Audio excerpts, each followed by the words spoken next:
Okay, so Bezras Hashem, tonight we're going to be learning Torah Kuf Mem Beis in the Likkutei Moharan Kama, in the first volume, 142. This is a really, really interesting teaching. All of the teachings are standalone universes, but this one lends itself to the poetic sensibilities that come out of it, to the degree that Rabbi Nachman's book speaks to every Yid, wherever they are, and wherever they find themselves. But there was also something unique about Rabbeinu and his stories and the spirituality that he spoke of that was very attractive to a certain poetic response to loss of meaning, postmodernism, that in spite of the fact that Rabbi Nachman is operating within the fundamental tradition of what Pnimius Torah has always been, Rabbi Nachman's also been seen by many as this almost Yotzim and Haklal from the typical expression of tzaddikim, in the degree that he broke with the typical formation and he gave over a Torah that spoke to the poetic need and the urgency of what that romantic soul would need. So there are many people who couldn't really tolerate the limitations, so to say, of what the Torah is expressing, but they found the kindred spirit, at least in their understanding, with the Torah of Rabbi Nachman, because Rabbi Nachman spoke with a pathos, so to speak. Rabbi Nachman hinted to a longing and a yearning and a desire and an endless quest to uncover more and more, and a willingness to live with wonder and the necessity of fighting against sadness. And so people saw in Rabbi Nachman's teaching something that had graduated from the typical immature model, so to say, of be happy because there's a reason to be happy. Find faith because faith is reasonable. Daven because davening is the best thing that a person could do. Learn Torah because it's the best azach. And people saw Rabbi Nachman as saying, no, daven, learn Torah, be connected, be happy, but not because they're reasonable things to do, not because they're easy things to do, but because they're what we have to do. Otherwise, we're not going to survive. And when Rabbi Nachman gives room to that self-sacrifice involved within the willingness to fight for joy in this world, there were many, many different types of Jews who found a voice in the writings of Rabbi Nachman that was a voice that they were searching for a very, very long time. There's an argument that can be made, as Rav Tzimmark does, that Sipori Maisios and the mysterious kind of open-ended nature and the evocativeness of it is theoretically the beginning of a secular Jewish literature. Not, God forbid, to say that Sipori Maisios is that, Rahman al-Islam, may I say, but that hidden within the narrative structure and the fantasy that Rabbi Nachman was uncovering was a path that so many Jewish poets and thinkers who do not find their connection to the other elements of his Torah were going to find in the evocativity and the mysteriousness of what Rabbi Nachman's words do. They leave a person saying sometimes, I don't know what I just read, but I do know that this tzaddik from so long ago said words that resonate very deeply with a part of myself that has not yet been fully expressed. What hasn't been expressed? How am I going to express what I can't express? I don't even know what wasn't expressed. But suddenly a person reads Sipori Maisios or a line from Sichos Haran, and suddenly they feel like they're hearing somebody offer them what they've needed for so long. Now, that's not, God forbid, because that was what Rabbi Nachman was doing. Rabbi Nachman was not a deviation away from the Derech HaMelech, Chas v'Shalom. Adrabah, Rabbi Nachman was extension of the Derech HaMelech. He extended the territory of spirituality. He opened up the pathways so that that evocativity and that desire and that yearning can find expression. And this Torah that we're going to be learning is one of those places that it's not necessarily going to lead us to a clear understanding of what's happening, but it will certainly give a shape and a picture to a lot of what we feel sometimes without knowing that we feel it. Zok the Heilige Rebbe. Mi she'i efshar lo lilmod klal, kagon shehu am haaretz, o she'en lo shum sefer, o shehu b'midbar. So there's going to be a situation where a person doesn't have the ability to study. A person doesn't have the ability to do the first thing that Rabbi Nachman says to do in his book, which is Isha Yisraeli, Tzarich Tamid Le'estakel Ba'aseichel Shel Kol Davar. Lekasher Atzma Ala Chochma Shebechol Davar. Limud Torah is the Chachma Shebechol Davar. Attaching myself to Chachma, connecting to the presence of God in a real way, seeing the osios. But there's going to come a time, Rabbi Nachman says, that it's impossible. Now, Rabbi Nachman is not warning that there might be a time where, God forbid, you might fall and it's going to be impossible. He just says there's a reality where it's impossible to study Torah. It's impossible to draw chayus from that light of Chachma. Now, Rabbi Nachman gives three reasons, three categories of individuals who might not be able to learn. There's going to be an Am Haaretz, there's going to be someone who doesn't have a book with them, and there's going to be someone who's wandering in the desert. So these three categories can really be Olam, Shana, and Nefesh. We know that everything in reality is broken apart into a three-dimensional shape in which human beings experience things. Olam, which is the world and the place I find myself in. Shana, the time and the moment that I find myself in. And Nefesh, the person that I actually am. So the deficiency and the impossibility of finding Torah in one's life can be the result of Adam, the individual themselves, the nefesh, I'm an Am Haaretz, I don't know how to learn. I can't learn at this moment. Ein lo shum sefer, that's an Indian of Zman.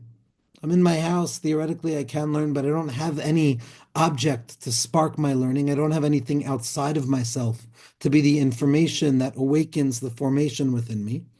And then furthermore, there's going to be mitzad hamakom, which is being in the desert. Now the desert represents all different types of places that a person finds themselves in. And the moment of not having a sefer represents all of the moments that a person finds themselves in, where for whatever reason they can't spark that connectivity. Then there's the person themselves, who very often we find ourselves unable. But the inability to learn here is not just a closed off experience from spirituality. It's not that I don't care to learn. I want to learn. I just can't. But at the same point, rak shalibo boer bo v'nichsaf ma'od lilmod u'la'avodas Hashem. So a person might not have access to chachma, but they certainly are still engaged on a bina level. Bina is the heart. Bina is the self. Bina is the emotionality. Bina is that embedded sense of desire that the heart knows even prior to the mind being aware of anything. But this unconscious desire of the self to just yearn upwards in that lens of Bina. So as I understand what Rabbi Nachman is saying is that a person can't tap into Chachma, a person can't tap into that stable form of experiencing HaKadosh Baruch Hu, but what remains is libo boer bo v'nichsaf ma'od lilmod u'la'avodas Hashem. There's a desire. There's a burning desire. And as we learned in Torah Memches and Memtes, the heart is the place of that burning desire that is perpetually running upwards, that left to its own devices is going to extinguish itself out as a result of the intensity of its flames. But be that as it may, we might not have access to Chachma, but Bina is still awake. The heart is burning. Libi air, ani yeshena, I can't think, v'libi air, but my heart is awake. So what happens in that place? Ze ba'atzmo hu b'chinas limud mitoch hasefer. Says Rabbi Nachman, you might not be able to learn because of who you are, where you are, or when it is, but if your heart is still burning, that in and of itself is as if you are uncovering words of Torah from within a sefer.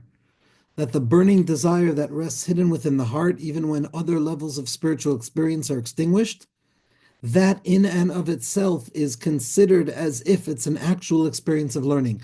Meaning that if a person wants to do something and there's a desire to connect to God, but there are external reasons that I can't connect to God, then HaKadosh Baruch Hu sees that and he takes that bina and he says, this is actually like you're doing the thing that I want you to be doing. That as long as there's the ratzon and the burning desire to break through from the concealment that is blocking a person from being able to do what they feel they need to do, one must not worry that they're missing the point. The burning desire is enough. The burning desire towards God is enough in that place. It's considered as if a person is learning from a sefer. Zok the Heilige Rebbe, "Kenimtzu ba'olam shnei tzadikim." Why is it? What is it based on that when a person's heart is burning without any Torah content, without any formidable information that's going to enable me to connect closer to God, why is it that the unformed burning desire, which is unarticulated and unexpressed, why is it that that can be considered as learning Torah? I could understand if there's Chachma and Bina. If I can't be in Chachma, then I have to find myself in Bina.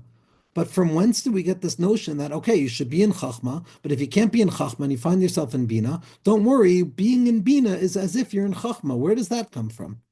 What's the hidden secret that rests within Bina that says that even if you're holding only by the burning desire of the heart, devoid of the wisdom of the mind, nevertheless, within the burning desire of the heart, you're going to be able to uncover a certain kernel of Chachma, which is going to be as if you're learning Torah, as if you're drawing down wisdom from God.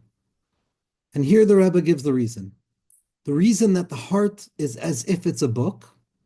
Ki nimtzeu ba'olam shnei tzadikim. In the world, very often there are two tzadikim, two righteous individuals, two souls, shemedabrim zeh zeh, that are in communication with one another.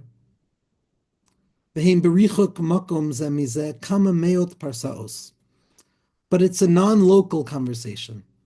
Spooky action at a distance. There's no point of contact. There's no proximity. There's no connection between one or the other. It's an invisible conversation, a silent conversation that is taking shape beyond verbal expression, beyond articulation. But there's conversation taking place between the neshamos, between the tzaddikim. V'him berichuk makom zeh mizeh kama meos parsos. Hainu shezeh hatzadik maksha kushya b'Torah, v'tzadik hasheni sham b'mekomo v'omer davar shu tiritz ala kushya shal tzadik rishon. What does it mean that there's two tzaddikim across the world who are in communication with one another? What it means is that by way of non-locality, non-local influence, a tzaddik, a neshama, can have a kasha.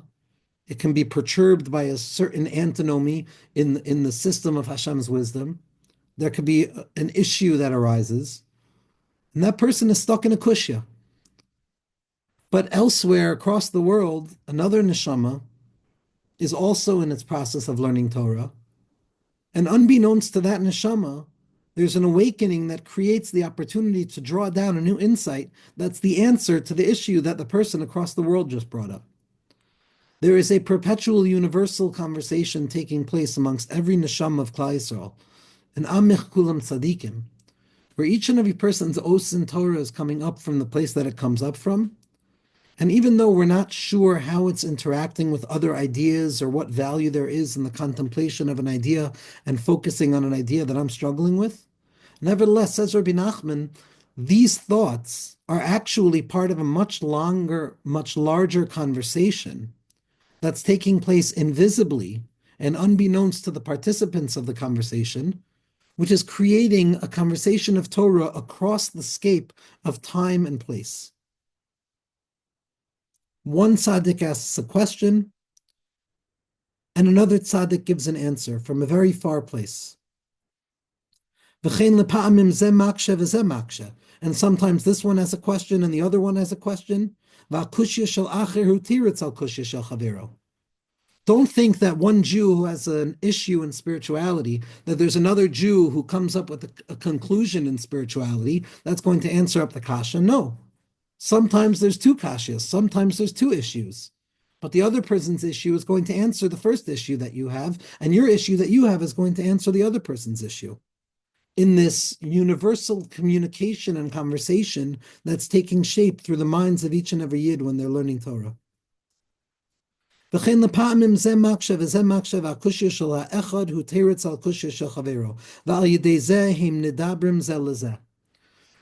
dint of the fact that the ideas that are emergent from the mind of these tzaddikim are localized to one another in the same territory of communication and trying to grapple with ideas, it's as if they're in communication with one another across the vistas in time and space. Nobody hears this. The tzaddikim themselves are not even aware of it. Each and every one of us across the process of our day is in this process of questioning and answering, question and answering. And every Yid is going through questioning and answering, questioning and answering. And those questions and answers, those machshavos that we have, the ratzon and the machshava of a Yid is ola lamala, and it creates an atmosphere, it creates a certain climate. And that climate mixes with another climate, and it has an impact on Metzius far beyond the conscious awareness of the people who are thinking those ideas. The only person who hears this conversation is HaKadosh Baruch Hu Ba'atzmo. Only Hashem knows the silent conversations and the circuitous ways in which the tzaddikim are perpetually in communication with one another. V'zehu, and this is what the pasuk says, Az nidabru yirei Hashem ish el re'ehu. And then in that time, it will be a time where those who fear HaKadosh Baruch Hu will have a conversation amongst themselves, one fellow with his other. Hainu, what does that mean? Shehem einam medabrim zel lezeh. They're not talking to each other. They're not even aware of each other. Each thought that's going up might be seen as just a random thought of a machshava that's going upwards, but nevertheless, there's a communication, there's an infinite conversation going on between Nishmas Yisrael that populates existence and saturates existence to the degree that in generations of tzaddikim like Rabbi Shimon Bar Yochai, all that needed to be said was Pasach picha v'ya'iru dvarecha. Open up your mouth and allow your words to proclaim their emes, because the whole world was saturated with words of Torah. Just like by Matan Torah, when the entire world was saturated with the Dibra. That means that any place, anywhere, a person was able to draw down that insight of that Dibra.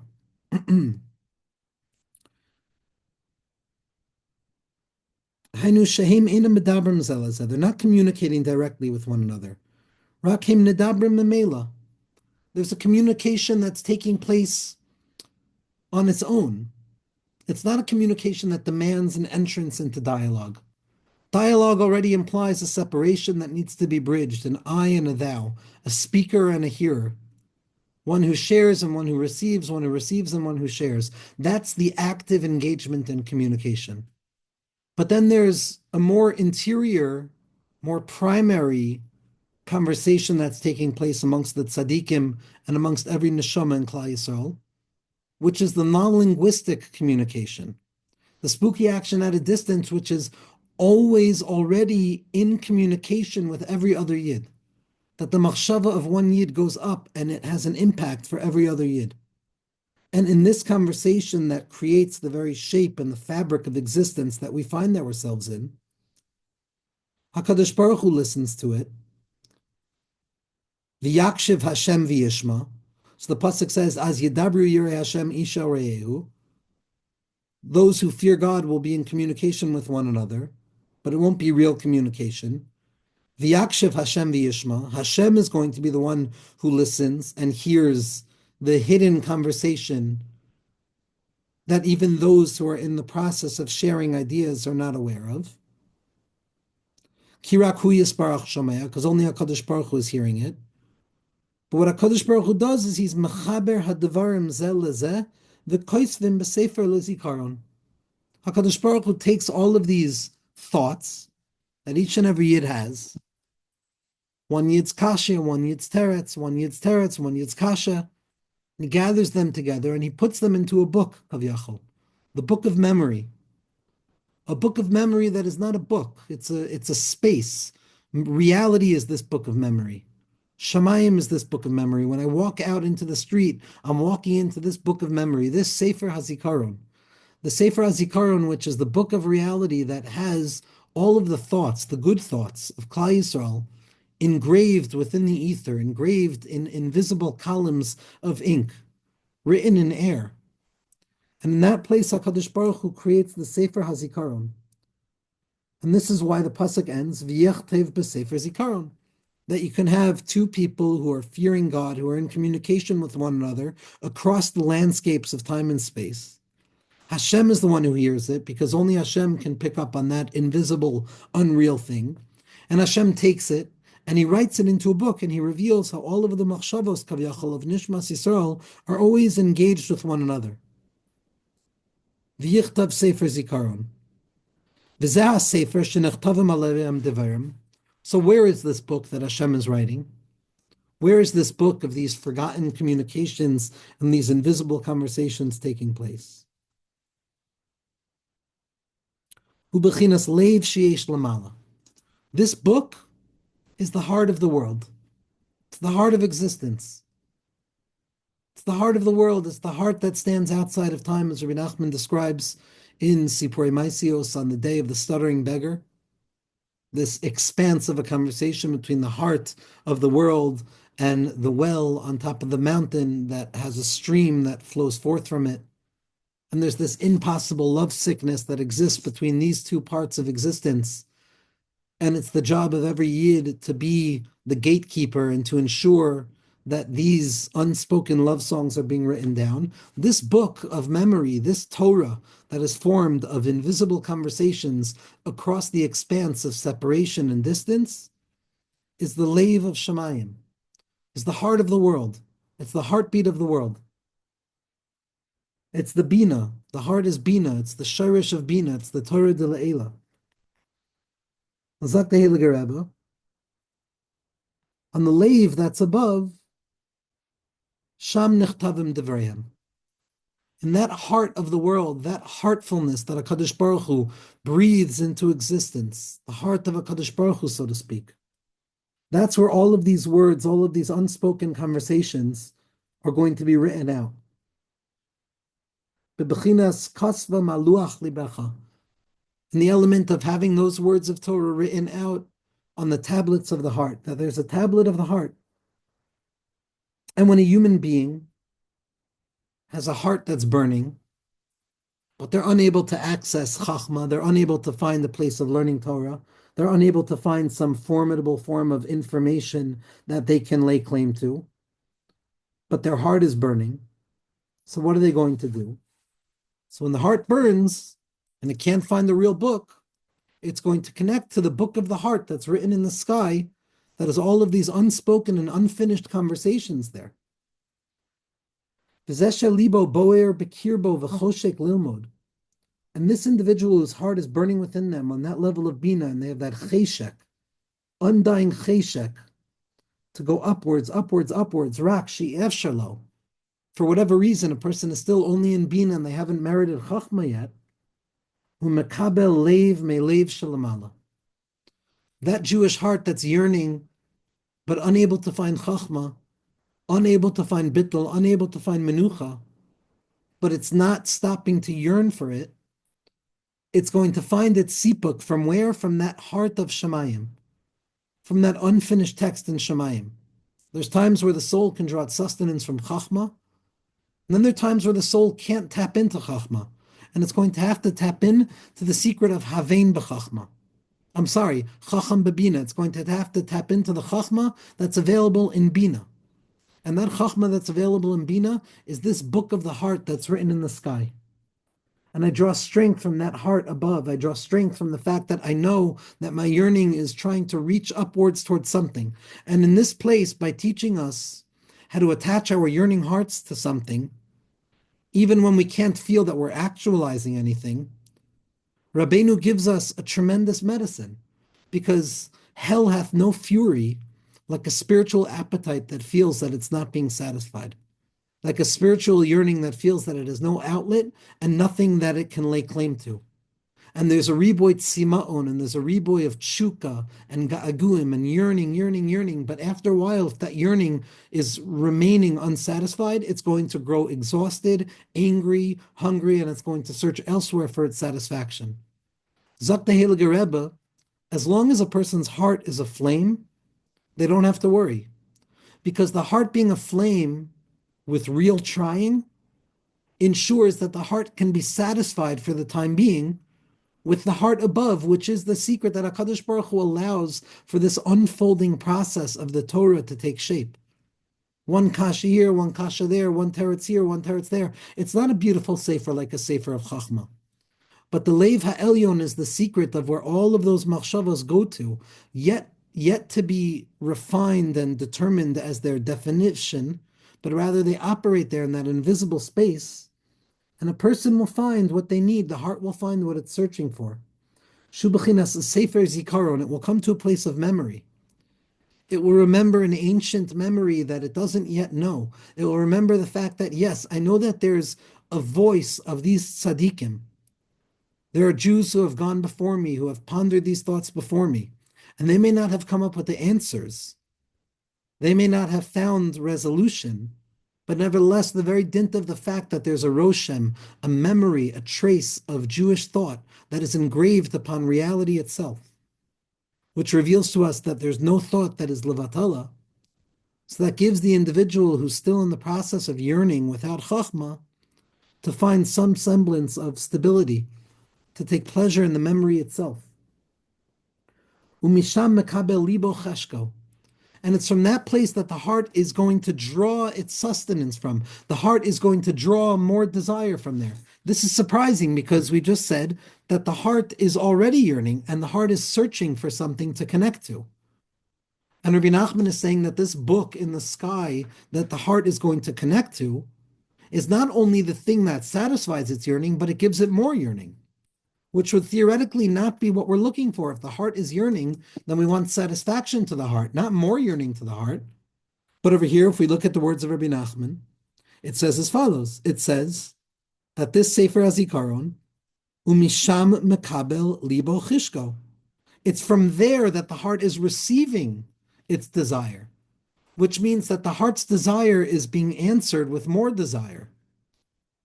That the heart's desire, the heart's yearning prior to experiencing chachma, when the heart is yearning, even though it's lost in the desert and it doesn't have a book and it finds itself incapable of learning, the book that it's learning from is the book of yearning. The book of memory is the book of yearning. It's not an answer that's coming to satisfy the yearning of the heart. It's coming to reveal that the yearning of the heart is a way of engraving a new osios de liba, new letters of the heart engraved within the very fabric of our yearning desire.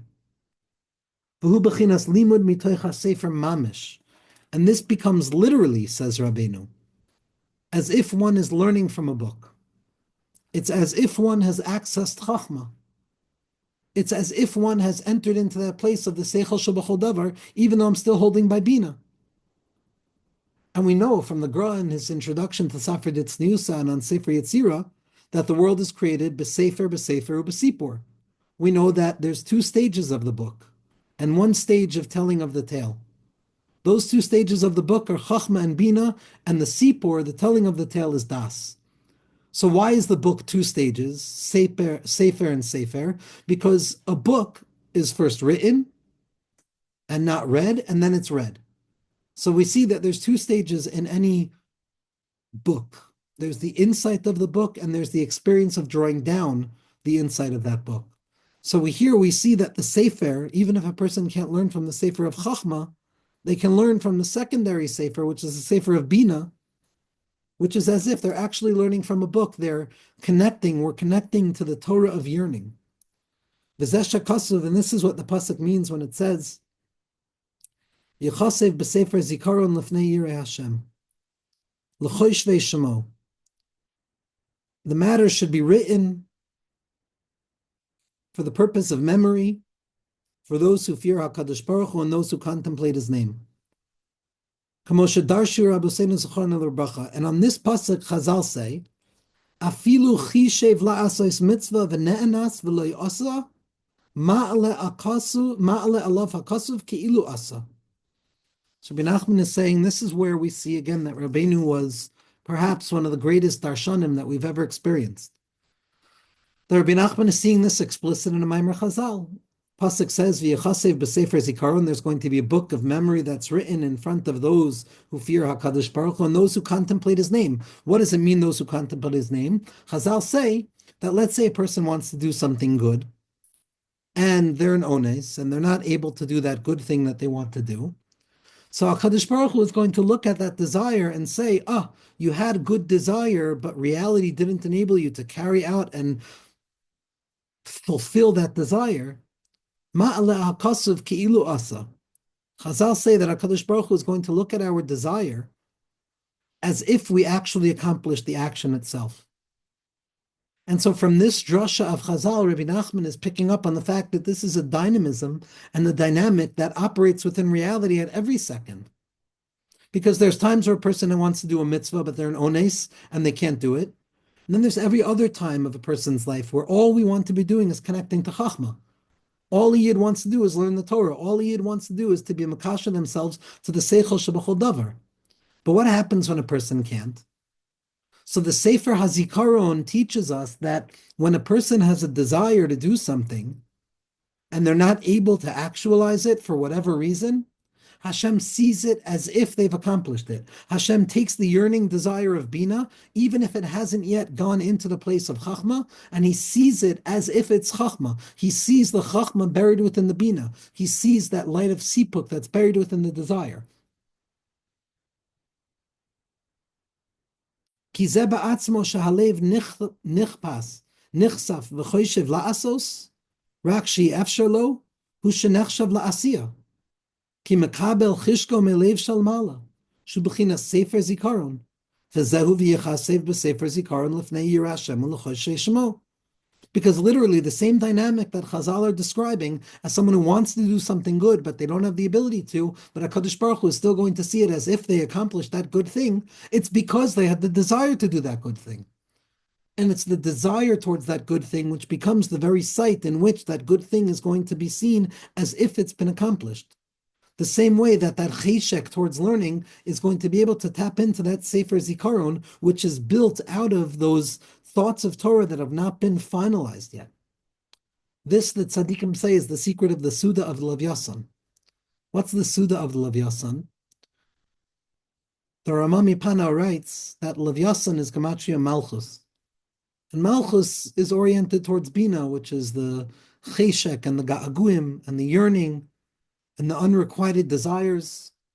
That's the secret of Levyasan. Levyasan is the sha'ashua. It's trying to connect to something, but being unable to connect to it. The two forms of Levyasan that were created in reality, Chazal tell us that if they were able to mate together, they would create such an odor that the world would not be able to sustain itself, because they would reveal the unity of Baruch Shem Kavod Malchus L'Amvod, that Sikei Kedera, that pungency, because Levyasan is the secret of the Gvuros and their Hamtaka. And so what HaKadosh Baruch Hu had to do is he shechted the female Levyasan.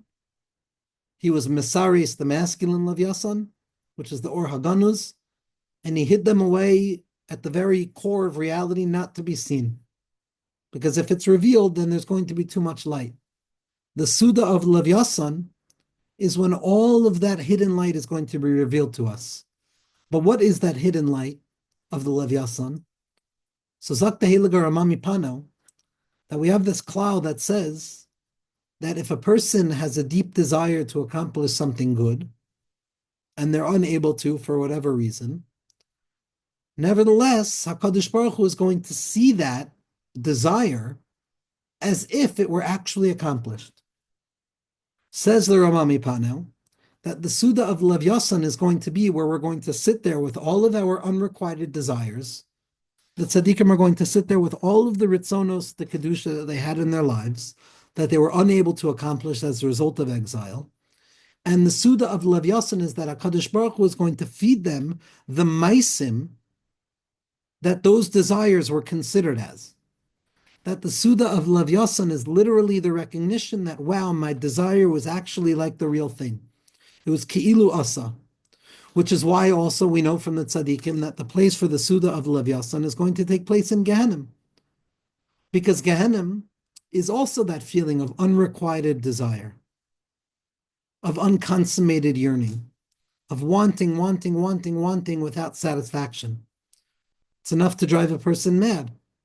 But if we understand the secret of what Rabbeinu is teaching us, is that within that yearning desire, the burning desire of the heart, we can connect ourselves to that storehouse above, which is the hidden place of memory, which teaches us about the Rishimu, which teaches us about the irreducible trace and the vestiges of holiness that exists within the very fabric of reality as the result of the machshavos tovos of Yidden. So then it's as if we've accomplished it. And that's the Sefer HaZikaron, Shena'aseh Mishnei HaTzadikim HaNizkar L'el, that is made out of these two tzaddikim, and that just means two souls. Two souls. And it could also mean, I believe, one soul today and that same soul's experience tomorrow, because each person is a different person each and every day. And one person is a tzaddik today, and they're a different type of tzaddik the next day. And so I can ask myself a kasha and I can give myself another kasha, and that might be the book that I have to connect myself to. Hu b'shvil yirei Hashem v'choshvei shemo. This book that's written through these tzaddikim in the sky, in the heart of the sky, in that reservoir of neshamos, in that place of tachas kisei hakavod, where chedushay Torah come from, where sha'ashu and da'araisa come from, it's written for those who are yirei Hashem v'choshvei shemo. Choshvei shemo is I want to be connected to your Rebbeinu Shalom. I want chachma, but I'm still in bina. I'm still in the state of thirsting for something. I'm still in the state of an endless desire without the capacity to find any actualization to it. So what Rabbeinu is teaching us is that HaKadosh Baruch Hu gives us the secret of satisfaction within the desire itself. Shehem hachafetzim v'choshkim la'asais mitzvos v'limud Torah. The neshamos that are yearning and desiring to do good and to understand more. There's menios and there's preventions. Menios and ones. Menios and ones. There's a difference here. Rabbeinu is not saying this is only for onsim. Menia is also considered an ones. For whatever reason, if we're truly trying to want, even if we're not there yet, HaKadosh Baruch Hu takes it and He allows it to connect to the Sefer and Shemayim, to the heart of the world. Einam yichaylim lilmod. So what happens? What they receive is they receive as the result of the deep desire and the deep yearning that's hidden within their hearts. Where do they receive from? And the lave yearns for the lave above, and the desire reaches upwards towards that place of desire. Al Kain says Rabbeinu, Avram Avinu, Shahya Rosh Legerim, was the first person who decided to become a Jew, the first convert. Lo hayalo mi lilmod. He didn't have anyone to learn from. Echadai Avram. He was alone. It was iminei ubei. It was in and of itself. There was no information outside of the self to receive from. As Chazal say, Shtei klayosov nase nevias hachachma, that he learned it from himself. Avram came to look at himself and he came to behold HaKadosh Baruch Hu. And so we see with Avram, when he had no one else to learn from, V'lo hayalo rak halev, all Avram had was his heart that was burning, leiv ha'ivri, that heart that was burning in the chalal hapanui. We know from Torah Samach Daled, the heart of Avram Avinu. Shechoshak ma'oid la'avodas habayra. He was yearning for HaKadosh Baruch Hu. So where did he receive the light from? Kibel gam kem mizeh halev shel mayla. Avram Avinu also received from this book written in the sky, from this leiv ha'elyon. Shinikra Sefer HaZikaron. He drew from that ancient place of memory, a memory so ancient that it's a memory of the future. There was no one before Avram. It's the book of memory that's written in the sky, where Kol Masha Talmud Vasik Asad Lischadesh is Kalu within Torah's Moshe, all available, ready at hand, the Torah de Le'ela, the Torah of Atikas Tima'a, the Torah that is always ever present in reality.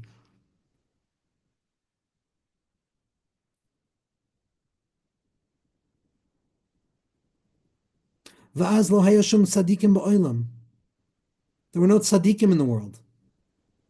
Says Rabbeinu, where was the writing coming from if there were no tzaddikim? It was coming from Nishmas Yisrael that was oile b'machshava koydem brias ha'olam. The purpose for the creation of the world is Nishmas Yisrael. HaKadosh Baruch Hu is mitzapa into the Doros, and he sees Nishmas Yisrael, and so to speak, he has sha'ashuin from the future pleasure that is going to come about by way of Yidden trying to find HaKadosh Baruch Hu's light down here. And that sha'ashuim is oile from the future that is not yet real, and it comes in front of HaKadosh Baruch Hu's eyes as if it's real, and it awakens the natural desire for creation itself. For Nishmas Yisrael, Yisrael asher b'cha aspire. So what Avram Avinu was connecting himself to was that hidden memory of the Torah, of the neshamos, of every neshama. Each and every one of us that HaKadosh Baruch Hu saw, Shirish Nishmas Yisrael, Koydem Abriya, that place, Koydem Atzimtzum, where Nishmas Yisrael is Meskala in the secret of the Yechoiles, in the secret of the Ziv, the shine that is going to emerge from within the luminary itself prior to its emergence. That's Nishmas Yisrael, so to speak. And that's what Avram Avinu learned from. Avram Avinu reached upwards into that heart, that invisible book of the memory of that which has not even taken place yet. Va'al kein nikra Avram Avinu Tzur. Avram Avinu is referred to as the Tzur. K'mo shekasav habitu el Tzur chitzavtem. Look towards that place that you come from, the stone that you come from. K'mo shekasav habitu el Tzur chitzavtem za Avram. What is that stone from which Klal Yisrael is hewn? Where are those luchos that were taken from? The luach libecha? That's the heart of Avram Avinu. That's the chesed debayim kol yuma. That's the goodness. That's the choyka toiv lehetiv. That's the fact that all the Torah is saying one thing and one thing alone. That HaKadosh Baruch Hu wants to be still good to creation. Choyka toiv lehetiv. Bereshis bara Elokim.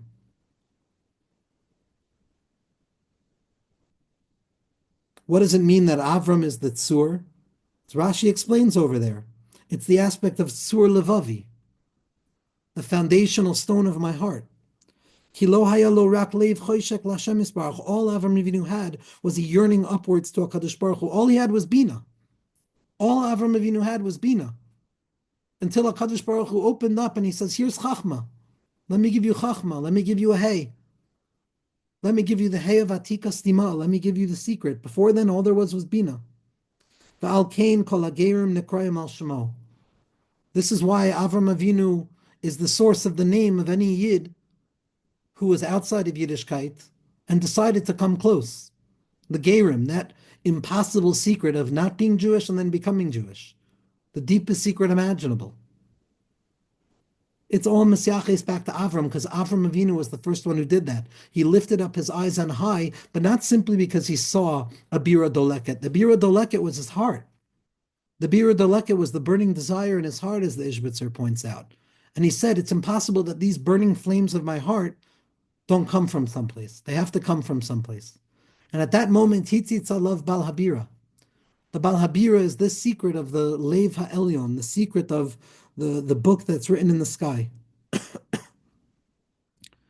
V'nikrayim Nedive Amim Am Eloike Avram. Nedive Amim, it's the compassionate willingness to give over that represents Avram Avinu's Midah, and it represents the spiritual DNA of the Jewish people, and the Bechina of the Nediv Lev, a giving heart, a loving heart that wants to flow over itself. Because when it comes to a ger, and all of us are gerim when we find ourselves in that place of having no sefer, or being in the midbar, or not being able to learn, not being able to access chachma, not being able to access that nekuda of seichel shebechol davar.